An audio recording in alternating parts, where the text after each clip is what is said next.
Hi hello నమస్తే వనకం MN అండర్స్కు స్వాగతం friends ఇప్పుడు మనం ఎక్కడున్నామంటే యాగంటిలో అయితే ఉన్నాము. ఈ యాగంటిలో సహసిద్ధంగా ఏర్పడిన కొండ గుహలను అయితే మీకైతే పరిచయం చేయబోతున్నాను. ఈ పరిచయంలో మీ కళ్ళు చెదిరిపోతాయి. ఖచ్చితంగా ఈ సహసిద్ధంగా ఏర్పడిన కొండ గుహలను అయితే చూడాలనిపిస్తుంది మీకైతే. ఈ కొండ గుహలలో అయితే శ్రీ అగత్తేశ్వర మహాముని, శ్రీ పోతులూరు వీరబ్రహ్మేంద్ర స్వామి వారైతే తపస్సు అయితే చేశారు. ఇక్కడ 3 గుహలు అయితే ఉన్నాయి. ఒకటి అగస్తేశ్వర మహాముని గుహ, 2 శ్రీ వెంకటేశ్వర స్వామి వారి గుహ, 3 శ్రీ పోతులూరు వీరబ్రహ్మేంద్ర స్వామి వారి గుహ. ఇప్పుడు మీకైతే శ్రీ అగత్తేశ్వర మహాముని గుహనైతే పరిచయం చేయబోతున్నాను. ఇప్పుడు చూసేదే శ్రీ అగత్తేశ్వర మహాముని గుహ. ఇక్కడ మీరు చూడొచ్చు ఎంత ఎత్తుండయో, ఎంత లోపలికి ఉన్నాయో అయితే. కానీ తాపలు అయితే వేశారు. చాలా అంటే చాలా కళ్ళు చెదిరిపోతున్నాయి ఈ గుహను చూస్తుంటే. ఈ గుహలో శ్రీ అగత్తేశ్వర మహాముని వారైతే తపస్సు చేసినట్లయితే ఇక్కడ చరిత్ర అయితే చెప్తుంది. ఈ గుహలోకి వెళ్ళడానికి 120 నిటారు మెట్లు అయితే ఉన్నాయి. ఈ గుహలో ప్రకృతి సిద్ధంగా ఏర్పడిన శివలింగం ఆదిశేషుని ఆకారంలో పడమటి వైపు కనిపిస్తుంది. ఇక్కడి నుంచి ఇతర గుహలకు కూడా పలు పుణ్యక్షేత్రాలకు అయితే దారి ఉందని అయితే చెప్తున్నారు. అక్కడి వరకే మనకు వీడియో తీనిచ్చారు. అక్కడ అయితే ప్రకృతి సిద్ధమైన ఏర్పడిన శివలింగాన్ని అయితే మనకైతే పర్మిషన్ అయితే ఇవ్వలేదు. అక్కడికే స్టాప్ అయితే చేశారు. అంటే స్వయంగా అయితే ఇక్కడ మనకు శివలింగము ఏర్పడడం అయితే జరిగిందంట. ఇంకా మీరు అర్థం చేసుకోవాలి, శ్రీ అగత్తేశ్వర మహాముని గారు అయితే ఇక్కడ తపస్సు చేసింటారంటే మనకు ఎంతో భాగ్యం ఈ జన్మలో మనం ఇక్కడ చూడడం అంటే. ఇప్పుడు చూసేది శ్రీ వెంకటేశ్వర స్వామి వారి గుహ.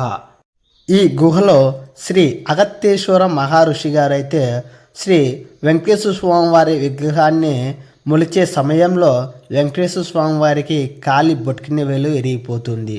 మన హిందూ పురాణాలు ప్రకారంగా అయితే మన దేవతలకు అయితే ఏవైనా ఆ విగ్రహంలో ఏవైనా చెడిపోవడం, విరిగిపోవడం వంటివి అయితే వాటికి పూజలైతే జరగవు.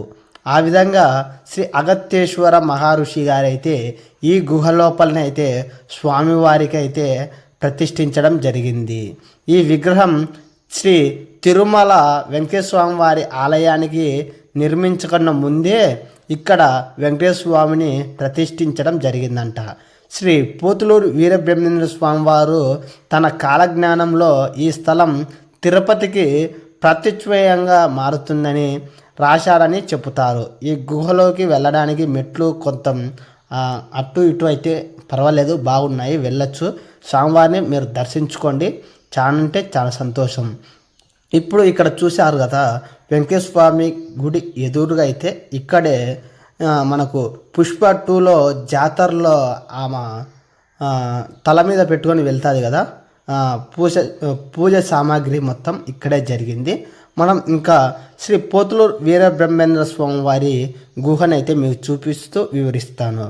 శ్రీ పోతులూరు వీరబ్రహ్మేంద్ర స్వామి వారు కాలజ్ఞానం రాశారని భక్తులు నమ్ముతారు. దీనిని శంకర గుహ, రోకల గుహ అని కూడా అంటారు.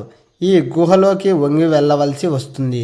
ఈ గుహలోంచి బనగానపల్లె పట్టణానికి సమీపంలో ఉన్న రవ్వలకొండ గుహల్లోకి దారి ఉన్నట్లయితే చెప్తున్నారు. ప్రస్తుతం ఆ దారిని మూసివేయడం అయితే జరిగింది. ఇక్కడ శ్రీ అగత్తేశ్వర మహర్షి గారు తపస్సు చేసిన గుహ శ్రీ పోతులూరు వీరబ్రహ్మేంద్ర శ్రీ వెంకటేశ్వర స్వామి వారి గుహ ఇక్కడి చారిత్రక పౌరాణిక గాథలు ముడిపడి అయితే ఉన్నాయి.